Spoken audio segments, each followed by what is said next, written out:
You get to a lot of different conversations about progressive music from year to year. Here in 2017, we're still talking about The Astonishing from Dream Theater, which was early 2016. But perhaps we're speaking about that in comparison to new albums from Threshold or even Caligula's Horse. So a band like Prospekt may not immediately enter into your minds. They're still kind of on the underground, screaming at the top of their lungs, hey, notice us. We're definitely a band that might be able to give you exactly what it is that you're looking for. Especially after the disappointment that many people have stated whenever it comes to The Astonishing and Prospekt's sound almost immediately feeling like a little bit of a hybrid of groups such as Dream Theater and Symphony X. Especially in the vocal realm. Vocally, it definitely feels like a Russell Allen understudy that has still got a little bit of work to do whenever it comes to their chops, but still has an impressive range that certainly should be marveled at just the same. Musically speaking, this is a band that is able to captivate with progressive metal stylings, but is able to dial things back a little bit. Don't think about Dream Theater light. Think about Dream Theater if John Petrucci was a little bit more obsessed with just shredding neoclassically every once in a while. That's essentially what you get with Prospekt. They're a great balance of riff, of vocal, and just overall storytelling. And The Illuminated Sky, this album from them, is definitely proof. Whenever you get to The Illuminated Sky, which is the second track on this album, which is after a short introduction entitled Ex Nihilo, this is a song that introduces you to what Prospekt is all about. And Prospekt shows this with a really great overall framework, a terrific structure whenever it comes to songwriting that is really enhanced by a magnificent solo that you get near the end of this song. It's something that grabs your attention and gives you that sort of turnaround moment where perhaps you are turning and looking away, perhaps viewing something in the distance. And then you hear this in your ears, and you're immediately like, whoa, wait a minute. What just happened? I wasn't expecting this at all. This is incredible. Wow! It's definitely something that adds a little bit of curb appeal. And then when the songs just tighten, moving into the middle portion of this album, it's something that you notice continues. It's not just a facet of their sound that they decide to dial up every once in a while. This is a part of who they are, and the vocals are certainly one that is more adequately showcased whenever you hear them at some of their softest moments. It's one where that calm voice, that voice that's not attempting to do some of the over-the-top vocal heroics, is more so adept to really moving you and driving your emotion, as opposed to whenever they're attempting to sort of go to that Russell Allen range. It's not to say that it's not being done very well. It's just one where you can definitely tell a difference between the two of them. And really that range does suit them relatively well on songs such as In the Shadows of the Earth, either that or even Alien Makers of Discord, which features Greg Howe. These two songs really give and deliver the magnificence that you expect from progressive metal, especially the latter of those two, which extends over 9 minutes in length.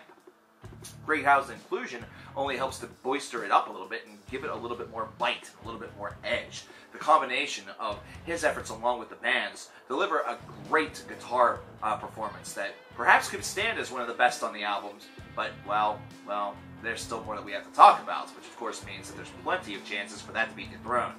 And it actually does happen with the very final track off of this album, which is Where Masters Fall, which features Mark Hudson, who has done some work with Dragon Force. And based off of that, this 11-minute and 39-second, almost instant classic delivers what you really want from an album of this variety. It delivers a lasting impression right there with that final song on the disc. You want to have your last song whenever you are framing and, crafting an album to instantaneously leave the user, the listener, with a great impression, a feeling that they can continue to claim is that they're high on the album.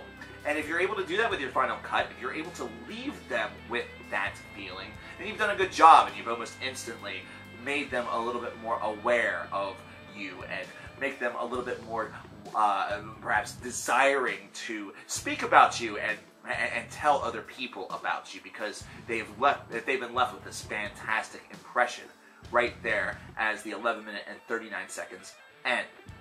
And once again, this is the guitar solo that easily has one of those, solos of the wow.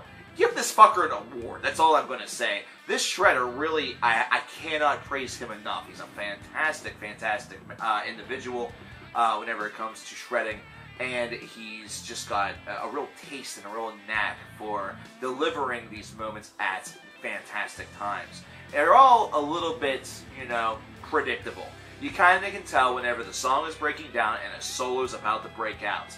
But that's instantly kind of forgotten about considering how well the solos are done. And the fact that they do feel a little unique. There's a little twinge of neoclassical in there that interweaves with the progressive metal, that interweaves with just a little bit of a technical death almost appeal. Like you almost hear this same idea perhaps expressed in a faceless track, but at the same time, you also might hear a little bit of the solo in an Yngwie Malmsteen composition, while at the same time, it all seems to swirl around and fit very nicely into the pocket of the Progoverse.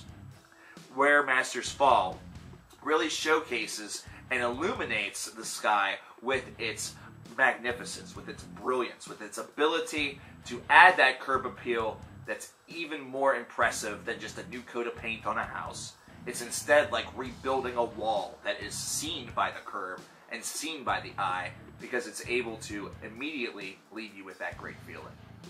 This is an album that doesn't have a lot of issues, but it's issues that are present are a little bit noticeable, and that's why this is certainly nowhere close to a perfect score, but it's still a great album to share with your friends. This is a 22 out of 30. I feel like the vocals still could use a little bit of work, but they also got stronger as the album continued. I don't know if that was based around the simple idea of getting used to them, or if it was truly because the performances were getting better and better. I'm actually leaning more toward the latter on that one, because I noticed a lot fewer gapes, at least in my own personal listening ability, based off of perhaps a little bit of vocal unrest. Second of all, like I said, there is some predictability to some of these compositions, but it's not something that's all of that bad. It's just a symptom of listening to a lot of progressive music, and not to mention getting familiarized with the band itself. So you're not necessarily getting surprised with every single track, but you instead are getting very nice compositions that certainly are able to impress. Sometimes impression is a little bit better than surprise. Although having both of them combined, well, that's where your magic's going to really come from. But I want to know what you think about this album, Prospekt The Illuminated Sky. Take a listen to it, scope these guys out. There's some links down there in the description box for you to do so. And then let me know in the comments below. I'm CoverKillerNation, and I'll talk to you next time. Take care.